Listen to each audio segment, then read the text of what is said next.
ಲೋಕಾಯುಕ್ತ ಪೊಲೀಸರ ಹೆಸರಿನಲ್ಲಿ ಈ ವಂಚನೆಗಿಳಿದಿದ್ದಂತಹ ಅಮಾನತುಗೊಂಡಿರುವಂತಹ ಪೊಲೀಸ್ ಅಧಿಕಾರಿಯನ್ನ ವಿಧಾನಸೌಧ ಪೊಲೀಸರು ಅರೆಸ್ಟ್ ಮಾಡಿದ್ದಾರೆ.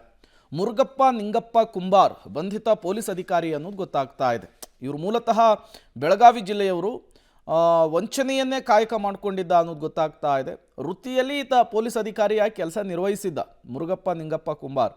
ಹಲವು ವಂಚನೆ ಪ್ರಕರಣದಲ್ಲಿ ಭಾಗಿಯಾಗಿ ಜೈಲಿಗೆ ಕೂಡ ಹೋಗಿದ್ದರಿಂದ ಜೊತೆಗೆ ಪೊಲೀಸ್ ಕೆಲಸದಿಂದ ಈತನನ್ನು ತೆಗೆದುಹಾಕಲಾಗಿತ್ತು. ಕೆಲಸದಿಂದ ಅಮಾನತಾಗಿದ್ದರಿಂದ ಲೋಕಾಯುಕ್ತ ಡಿವೈಎಸ್ಪಿ ಹೆಸರಿನಲ್ಲಿ ಸರ್ಕಾರಿ ಅಧಿಕಾರಿಗಳಿಗೆ ಕರೆ ಮಾಡಿ ಬೆದರಿಸೋ ಕೆಲಸ ಮಾಡ್ತಿದ್ದಂತೆ. ನಿಮ್ಮ ಮೇಲೆ ಅಕ್ರಮವಾಗಿ ಕೋಟಿ ಹಣ ಮಾಡಿದ್ದಾರೆ ಅಂತೇಳಿ ದೂರು ಬಂದಿದೆ. ನಿಮ್ಮ ಮನೆ ಮೇಲೆ ದಾಳಿ ಮಾಡಲಿಕ್ಕೆ ತಯಾರಿ ಮಾಡಿಕೊಳ್ಳಲಾಗ್ತಾ ಇದೆ. ದಾಳಿ ಮಾಡಬಾರ್ದು ಅಂದರೆ ಇಷ್ಟು ಹಣ ಕಳಿಸ್ಕೊಡಿ ಅಂಥೇಳಿ ಹಣ ಪೀಕ್ತಾ ಇದ್ದಂತೆ.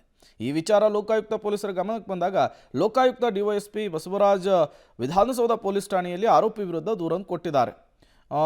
ಈಗ ವಿಧಾನಸೌಧ ಪೊಲೀಸರು ಬಂಧಿಸಿ ತನಿಖೆಗೆ ಒಳಪಡಿಸಿದ್ದಾರೆ. ಮುರುಗಪ್ಪ ವಿರುದ್ಧ 70ಕ್ಕೂ ಹೆಚ್ಚು ಕೇಸ್ಗಳು ದಾಖಲಾಗಿದೆ.